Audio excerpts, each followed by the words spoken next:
getting the exposure to grow your small wedding business can be difficult. With millions of engaged couples using The Knot to plan their weddings and find vendors, advertising on our sites will connect you with more couples than anywhere else online. Meet engaged couples where they're already searching for vendors like you, and let us deliver leads to help you grow your business. Visit vendors.thenot.com/podcast to sign up today. Mention code podcast15 during your free onboarding session for 15% off your first month. Hey everyone, Ray here. If you want to own your own piece of World War II history, you should check out Investment Caster. This artist creates amazing models of tanks, planes, and landing craft out of pure silver. Each one is hand-casted and exquisitely finished to do justice to the genius engineering of World War II. And it's 99.9% pure silver, making it an artifact and a treasure. Check out the current selection at investmentcaster.com and use promo code HISTORY for $10 off your first purchase. I've got mine. You should go get yours.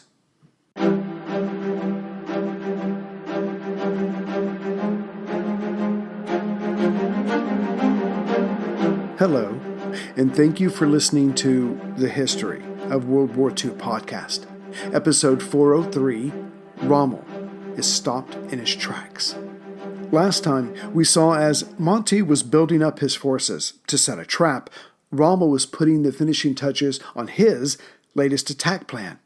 It's fair to say that the Desert Fox was not 100% in his health, nor with his plan, as he had attacked from the south several times already. He should have known better, but still had faith in his panzers. And like many of those recent battles, Rommel, in thinking everyone was as dedicated as himself, gave his 4 armored columns that were about to head out over-ambitious objectives to achieve. At 11 p.m. August 30th, the panzers were to head out, get through the minefields, push back the tanks of the 7th Motor Brigade and the 4th Armored Brigade, and be at their designated place to turn north, all by 6 a.m. As Rommel had the most faith in the Afrika Korps, they were to head further than the others by traveling some 30 miles or 34 kilometers in the dark and reach their jump-off point to turn north, that being due south of the highest point of Alam Halfa Ridge. This, of course, would put the Afrika Korps within range of the 8th Armored Brigade, who were the Allies' most eastern armored position. Still, this could work if the British-led forces did what they normally do: attack, panic, and retreat. Before the moment the panzers headed out, for the few days prior to this, Rommel had pulled out all the stops in order to hide his true intentions, which fooled no one, for several reasons. First, there was Rommel's pattern of attack. Why smash into a well-entrenched defensive line further north when you could simply do an end run or hit the line in a relatively weak place? It only cost time and fuel, though the latter was becoming a growing concern for Rommel. Second, Monty had received intercepted German messages coming to Rommel, so he could see his adversary's cards. And lastly, the RAF was routinely sent up to update Monty and his staff. Several medium bombers with reconnaissance equipment would fly over the southern section of Rommel's buildup, though they were heavily escorted by fighters. And if Monty had no other indication of what Rommel was up to, the intense reaction by the Luftwaffe to his reconnaissance flights would have told him that the enemy had something to hide there in the south, which of course was their panzer buildup. Before the 1st Panzer moved out, Monty had lost 8 reconnaissance planes and 15 other planes during the last week or so, but it had been worth it. Starting on August 21st, Monty had ordered round-the-clock bombing of the enemy vehicles congregating in the south. The damage they inflicted before the battle got underway was not insignificant. But it was the evening of August 30th, the eve of battle, that the RAF really poured it on. Naval aircraft helped the bombers by dropping flares, and it got to the point, at least to Rommel, that attacking was better than just sitting here, getting hammered. And even though this was already a part of the plan, Rommel hoped his fake attack on the northern end of the defensive line, defended by 30th Corps, would relieve some of the pressure. It did not. Monty nor anyone else expected a serious attempt by the enemy to the north. Still, the panzers moved out. Rommel's next attack was underway, and if all went well, his men may end up resting in Alexandria very soon. At 2 a.m., now August 31st, the panzers reached the minefields. They started clearing a path when the 7th Motor and the 4th Light Armored Brigades engaged them. Thus, the attackers were forced to make a path, protect those making the path, all the while fighting the Allied tanks on the other side. This was not how this was supposed to go. To be sure, the 2 British tank brigades were not giving it all they had. No, their job was to delay, to disrupt Rommel's timetable, and, quite frankly, take out as many enemy vehicles as possible before they broke through the minefield. This plan worked well enough, as it was not until dawn that Afrika Korps, leading the way, got through the first minefield. Per Rommel, they should have been many miles to the east by now, ready to turn north, but that was the least of Rommel's worries. He was soon told that General Neering had been wounded, and General von Bismarck, commander of the 21st Panzer, had been killed. Rommel seriously considered calling off the attack. Yet his current chief of staff, Colonel Bellerin, replied, "I'll take command of the 21st Panzer. Let's continue this. Stopping does not benefit us, only the enemy." At 8 a.m., Rommel agreed. The attack would continue. And the very first thing that Baylor did was tell Afrika Korps they would not be going so far east before turning north, which would put them on a path right at the 22nd Armor Brigade's location. Not that they knew this. But that turn north was still in their future. The majority of panzers were still trying to clear a path through the minefields, but were still being harassed by the British armor of 7th Motor and 4th Armored. Fortunately, there was poor visibility, so the RAF were unable to truly go after the now lined-up Axis vehicles, waiting their turn. In time, 15th Panzer reached their turning point and started heading north. An hour later, 21st Panzer reached their turning point and started north, now on the left flank of 15th Panzer. With the panzers heading north, 22nd Armor Brigade had the job of getting the enemy forces to come right at them to guide the German columns to the middle of the cauldron. If they could do this, then the 15th and 21st Panzer would have to contend with not only the 22nd Armored Brigade, but the 23rd, a bit to their north, and all of the guns of the 44th Division on Alam Halfa Ridge, not to mention the 8th Armor Brigade that was to the east. And perhaps, if things truly went well, the 7th Motor and 4th Armored Light Brigade could then follow up and close the trap from the south. And yet, all this depended upon getting the panzers to come at the 22nd, just below the western edge of the Alam Halfa Ridge. But the panzers, apparently, were not playing ball, so the 22nd Armored sent out a few Crusader tanks as if they were accidentally giving away their position. But the Germans did not take the bait.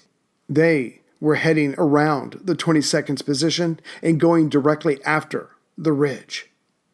This did not suit the overall plan, so more tanks from the 22nd went out to again tempt their enemy their way. This also failed.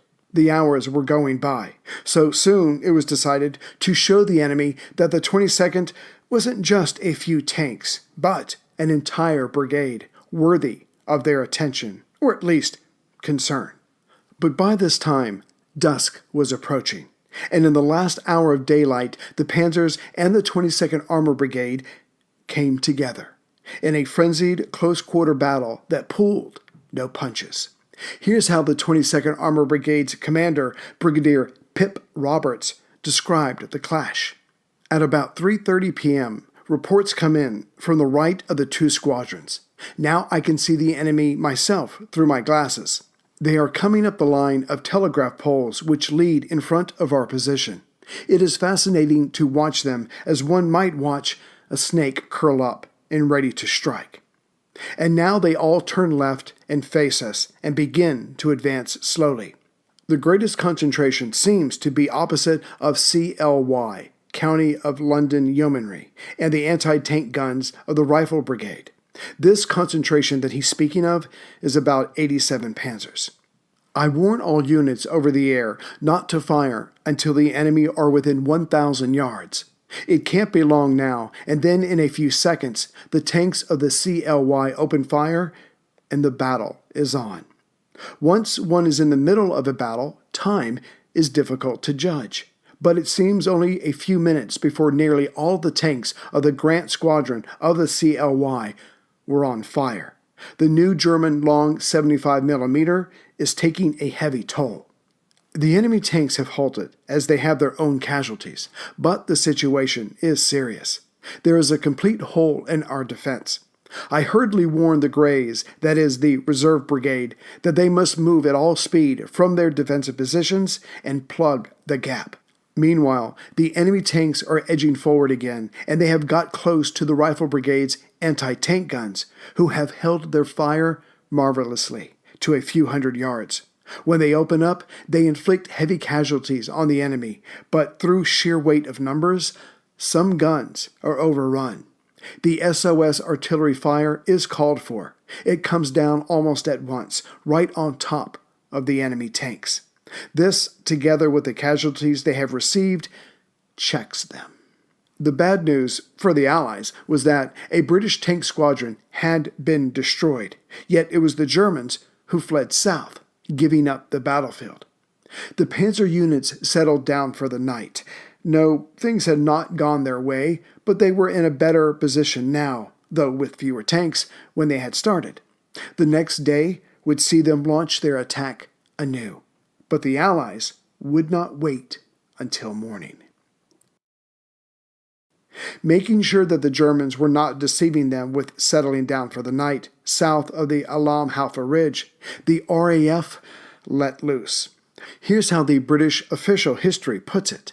A night of continuous bombing left a pall of smoke for countless petrol fires and burning vehicles.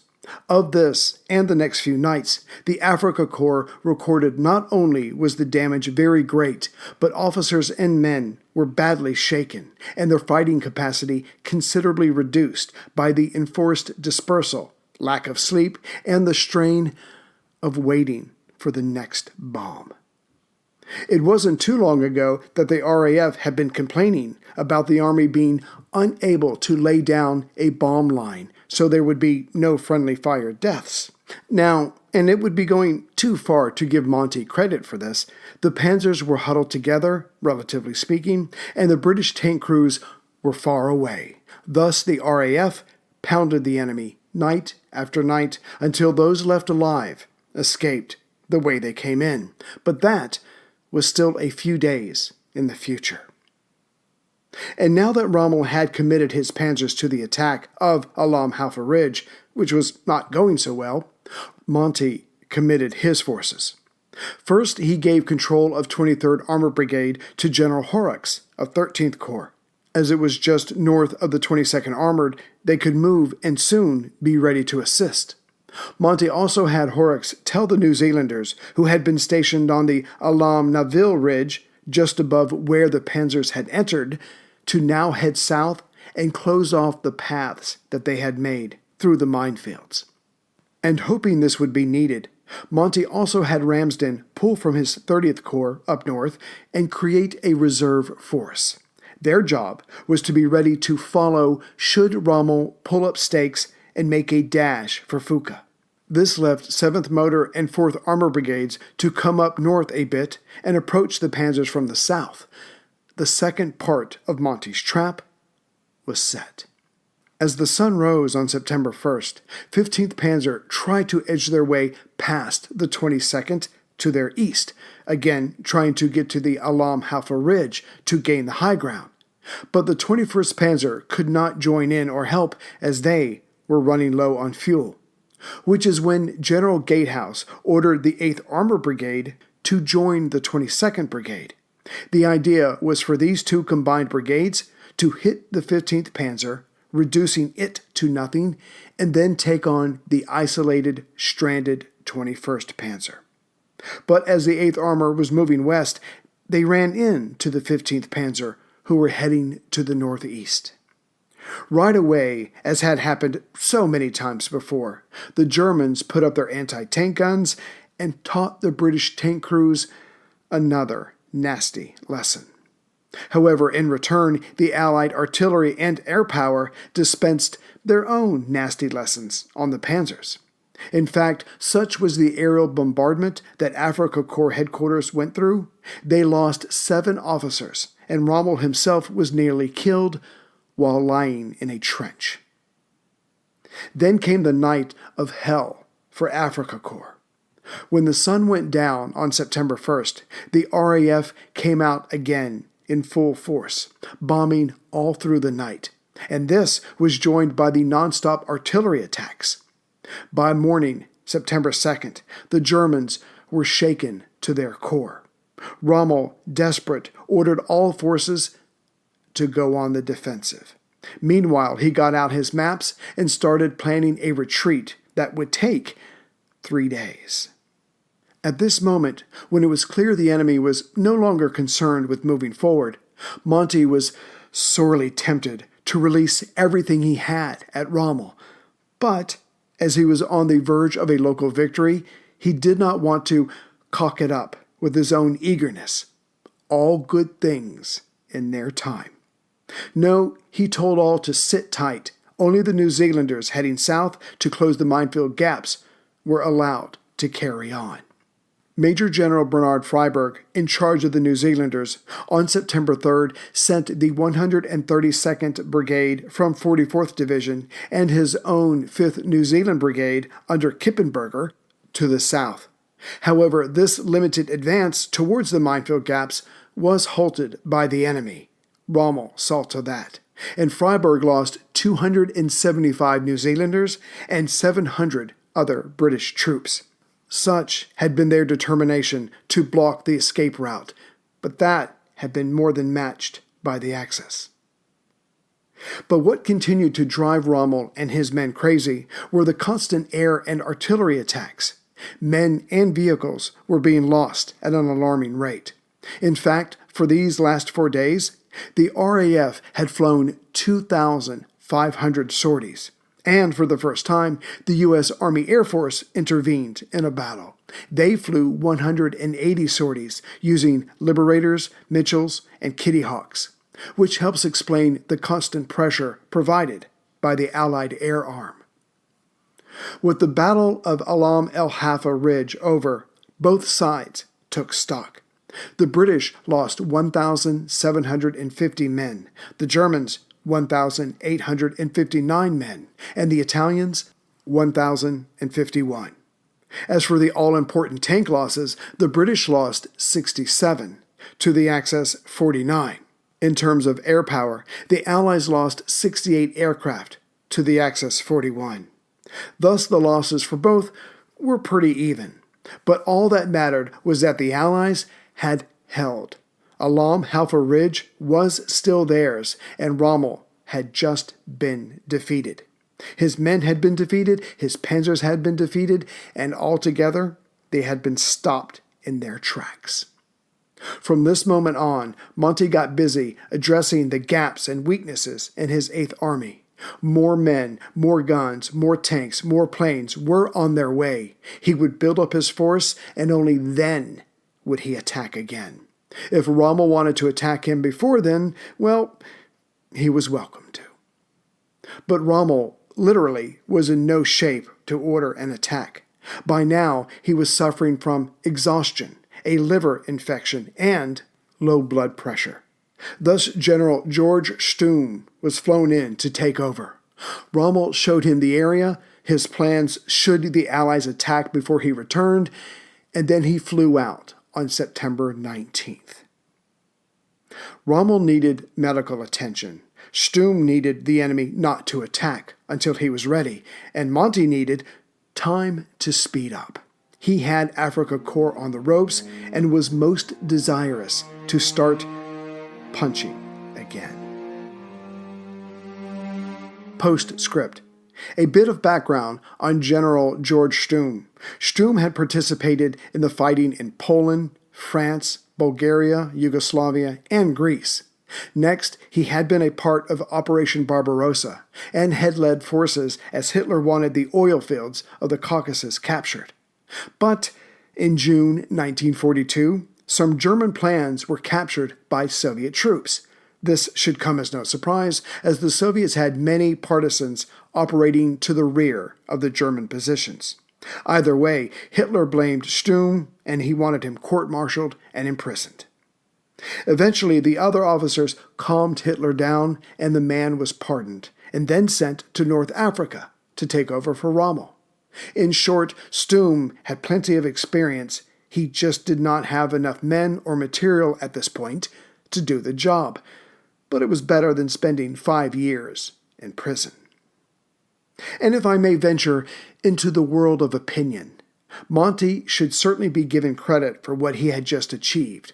But I can't help but think that the generals Alan Cunningham, Neil Ritchie, and Claude Auchinleck should be included in that praise.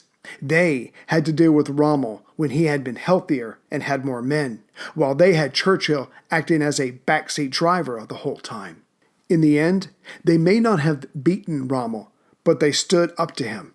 They survived, and they kept victory from the Desert Fox. Thus, they were an important part of the story that determined the eventual victory in North Africa. And finally, as for the investment caster I spoke of at the beginning of the episode, I could have picked the P-51 Mustang, the SR-71 Blackbird, one of my favorites, the M4 Sherman, or the Tiger I tank, not to mention something like Stonehenge. Again, pretty cool. But no, I chose the Landing Craft Assault. Why?